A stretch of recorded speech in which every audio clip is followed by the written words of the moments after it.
মিত্ৰাক্ষৰ ছন্দ কাক বোলে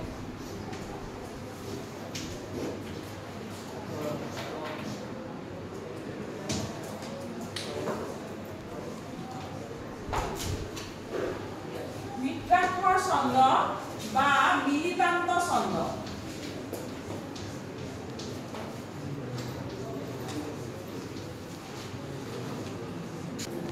মিত্ৰাক্ষৰ ছন্দৰ বেলেগ এটা নাম আছে মিলিতান্ত ছন্দ এতিয়া যিবিলাক ছন্দ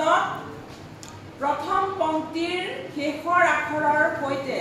প্ৰথম পংক্তিৰ শেষৰ অক্ষৰৰ সৈতে দ্বিতীয় পংক্তিৰ শেষৰ আখৰৰ ধ্বনিগত মিল থাকে সেই হৈছে মিলিতান্ত ছন্দ বা মিত্ৰাক্ষৰ ছন্দ যি ছন্দত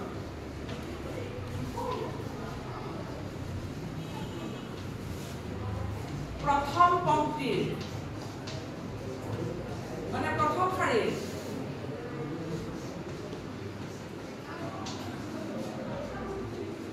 শেষৰ অক্ষৰৰ লগত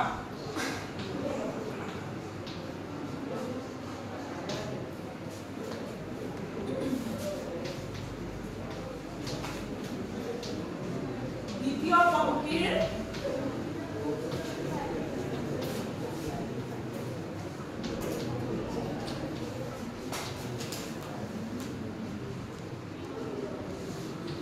অক্ষৰৰ ধ্বনিগত মিল থাকে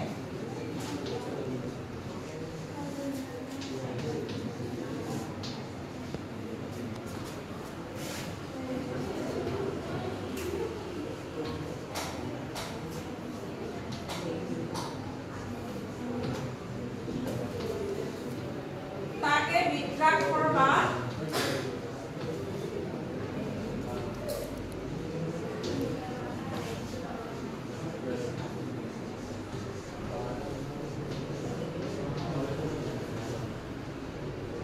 মিলিতান্ত ছন্দ বোলে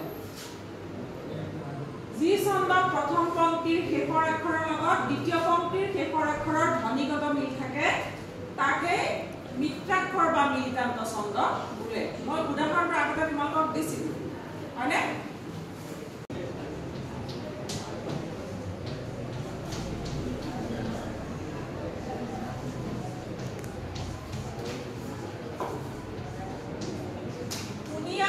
চাহি চক্ৰ পানী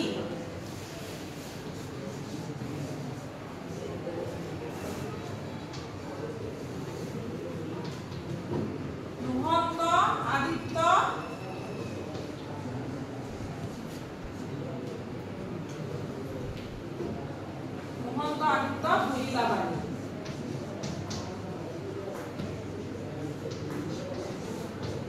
এতিয়া চোৱা ধ্বনিগত মিল কেনেকৈ আছে কুনিয়া হাঁহি চাহি চক্ৰ পানী ইয়াত পানী শেষৰ যিটো অক্ষৰ কি আছে নি হয় নহয় নুহন্ত আদিত্য এটো ভুলিলা হা ভুলিলা নুহন্ত আদিত্য ভুলিলা বাণী কুনিয়া হাঁহি চাহি চক্ৰ পানী পানীৰ নি নুহন্ত আদিত্য ভুলিলা বাণী এই বাণীৰ নি ধ্বনিগত মিল আছে নাই প্ৰথম শাৰীৰ শেষৰ যিটো অক্ষৰ আৰু দ্বিতীয় শাৰীৰ শেষৰ যিটো অক্ষৰ তাৰ ধ্বনিগত মিল আছে